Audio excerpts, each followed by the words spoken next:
Hey, it's Brainmuffin back with some more Star Wars leaks and rumors. So, Screen Rant's got an article, All the Parallels Between Star Wars 9 and The Return of the Jedi.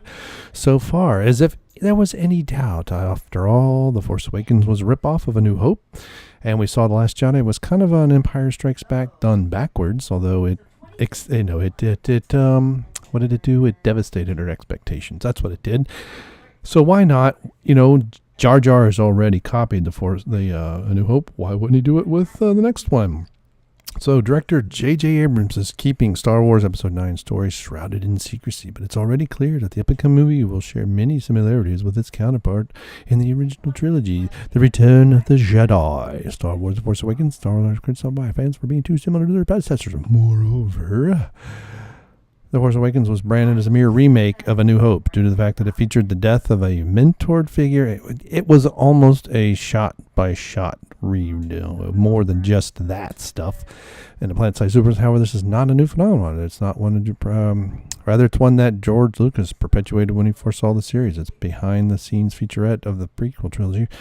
It's like poetry, they rhyme. Yeah, but he was mirroring his own work, not ripping off someone else. So this explains why many traits reoccur. Yes, I know there's reoccurring themes. There's also things that have to happen in the prequels that set up what essentially is a sequel that came before. So you can't, he did retcon some stuff. For example, loss of Anakin and Luke Skywalker's right hands during their second film, Attack of the Clones and The Empire Strikes Back, respectively, serves to underscore their family. It shows that they were fighting a foe for whom they were not ready. That's what it really shows. The Last Jedi is decisive and deconstructive. I'd be defensive.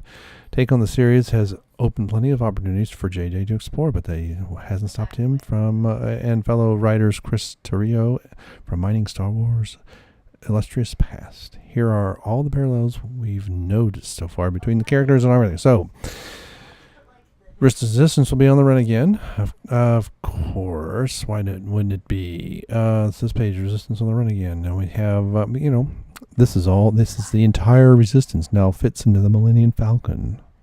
And that's not good. Over the course of Star Wars' most popular installment, The Empire Strikes Back, the titular antagonists scattered our heroes by routing their hideout on Hoth and capturing Han Solo. Luke Skywalker was dealt a hefty blow when Vader made the devastating declaration, that he was his father. Yep.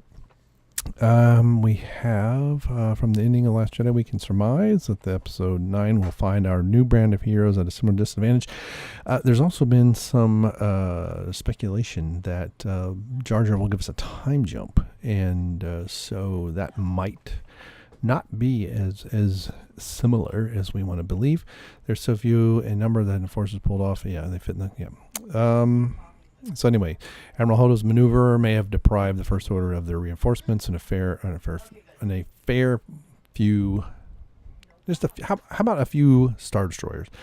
Yet in spite of this and Kylo's humiliation at the hands of Luke Skywalker, it's widely assumed that at the beginning of the First Order would be in a position of power, much like the Empire was 30 years prior. Yeah, so Return of the Jedi. So we got them fighting with the Ewoks and all that. I doubt Jar Jar is going to repeat that. Of course, it's too early to say this location. We have seen things in the forest, so it's doubtful the Ewoks will rear their heads. There's surely no room for even more cute critters in the sequel. Yeah, we had porgs, and too many porgs, especially when the porgs were sure to be nesting. Yeah. But Endor is not the only planet from the trilogy that might make it out. Please, not in a visit to Endor. Desert planet and a new lightsaber. Okay, we're going to go back to Jakku. We're going to go to Tatooine. It would be interesting going to Tatooine after being in Jakku. It seems that Episode 9 locales will include a desert setting. Of course it will, because Jar Jar can only copy. Names I saw Days Ridley or an actress or stunt double or someone arriving. Where? If that wasn't intriguing enough, some of the eyewitnesses where? Oh, in Jordan. If I actually bothered to read the stuff that's in a different color, So based on these claims, we can surmise that Rey could be returning Jakku in Episode 9. The news is highly interesting on three accounts. The first and foremost of those could be a fitting conclusion to a sequel. If Rey sets foot on Jakku again, when are they going to... Oh, look, Rey's back. Oh, yeah. Okay. 2 portions. Secondly, if Rey does visit her homeworld, then episode 9 will once again be referring to the Return of the Jedi. Actually, I'd like to see her find her parents' grave and dig them up and find it empty. It's amusing to consider that Rey will likely be reluctant to head home as well, even though in the first movie, I gotta go home, like her master, because Luke wanted to leave, right? He didn't have anything to stay for. She wanted to stay. Couldn't have little evidence to explain why Rey go to Jakku yet. It could be, should not be ruled out. Is more significant about the planet than we've. Yeah, there's also been speculation that Luke downs a star destroyer there with the False. But thirdly, a speeder and a sandy planet do not necessarily mean that it is Jakku that will appear in episode 9. Star Wars has several barren backwater worlds, such as Geonosis, Tatooine, and Savareen. The Jordan set could theoretically serve as any of these planets, including that of Jeddah. This is conjecture, but there's plenty to suggest that this planet from Rogue One, a Star Wars story, can serve as a huge purpose. Yeah, well, that's giving Jar Jar too much credit. And we know this world is the spiritual home of the Jedi, and most significantly, a vast natural resource of Kylo crystals, which seems to not ever be used in the original series. That's kind of weird, isn't it? And then... well, of course Rey's going to build her own lightsaber. Fix Anakin's. That'd be the one thing she actually has to accomplish, other than just have everything given to her. Solomon of the duel between... Why? Again? As safe such to assume that she's already beat him twice. Why does she need to beat him a third time? President by the end of the start, we've seen Luke stayed... destined to face Vader again, despite having dropped his lightsaber in the bowels of, what was Anakin's. I'm certain that Rey will encounter Kylo Ren in the future. Rey's case, her lightsaber was zipped in two during their meeting. Yeah, that was kind of stupid. Similar, blah, blah, blah. And upon the release of Return of the Jedi, we were startled to see that Luke was now wielding a green. Probably this is nothing to suggest that weapons could be anything other than red and blue. Yeah, well, it's because that's all they had for the making of them. Sprayed against the sky in scenes of Tatooine. This is yet unintentionally served a narrative purpose. The new color further differentiates Luke from his father and reflects the growing maturity and power within him. Yep. Your skills are nearly complete. I see you have constructed a new lightsaber. Indeed, you are powerful, as the Emperor has foreseen. I doubt Darth Maul. Who cares? And then Return of Super Weapons. You got to be kidding me. We're going to get another Death Star, really? New super weapons as well. Why is this fascination with super weapons? I guess it's kind of supposed to be like similar to the Nazis, right? They kept wanting to build stuff even as they were losing the war. Prior to start of filming, Lucas announced that J.J. Abrams will give Leia a proper send-off, incorporating unused footage. I hope they don't play a Niner from outer space.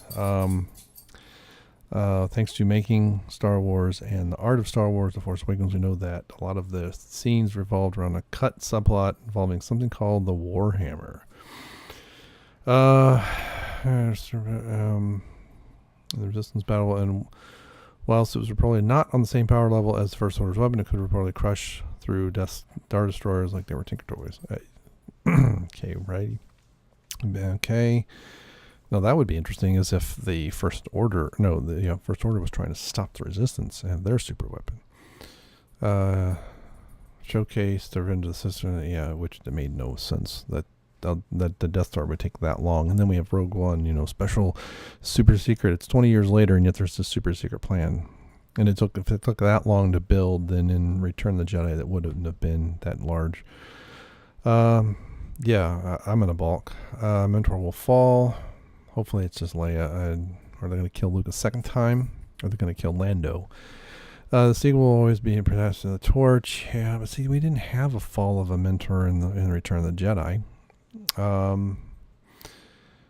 So to capitalize on Leia's growing closeness with Rey. What? Glowing closeness. She's known her for, 10 minutes by the time the movie ends? More of it, because she never met her in the first one, and she doesn't meet her until they're on. So again, this is why there's the speculation that there might be a time jump.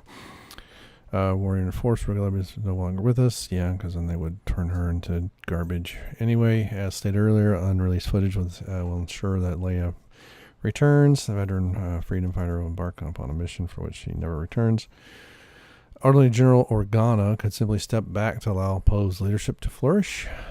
Right, which she kind of sort of started to do at the end of The Last Jedi. Some beforehand. Yeah, so this is, they're just speculating now when Kylo's redemption. I don't really buy that Kylo's dark. I buy these emo and confused, but he's not really much of a Sith. There's really not a whole lot to redeem other than he keeps getting beat by a girl who hasn't even been trained.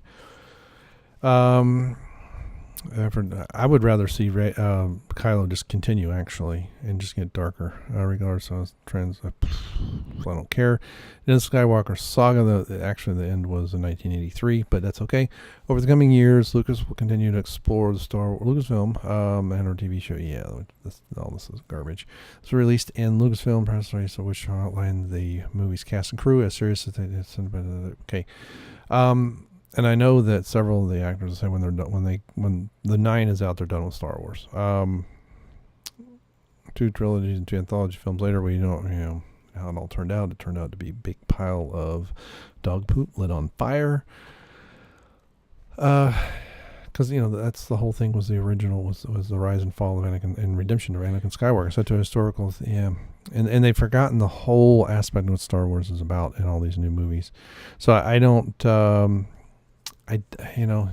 More inter-series similarities being noticed every day. Yeah, but see, there were similarities and there were parallels and there were callbacks in the prequel trilogy from the original, but they weren't just outright copies, which is what we're getting. So, I was saying that Episode 8 was an Empire clone long before I saw it, just by watching the trailers. And I wanted to be wrong, and unfortunately I wasn't. Although, like I said, it kind of went backwards. This is why you have the character taste the planet and say salt, so that people don't think it's snow or anything like that. So this is, Jar Jar already copied A New Hope, and I expect him to copy Return of the Jedi. And this does not surprise me whatsoever. So, Plan 9 from Outer Space, a Star Wars story, is looking like a big pile of poop. All right. Thanks for stopping by. Thanks for clicking like. Thanks for sharing these videos. And we'll see you next time. Bye.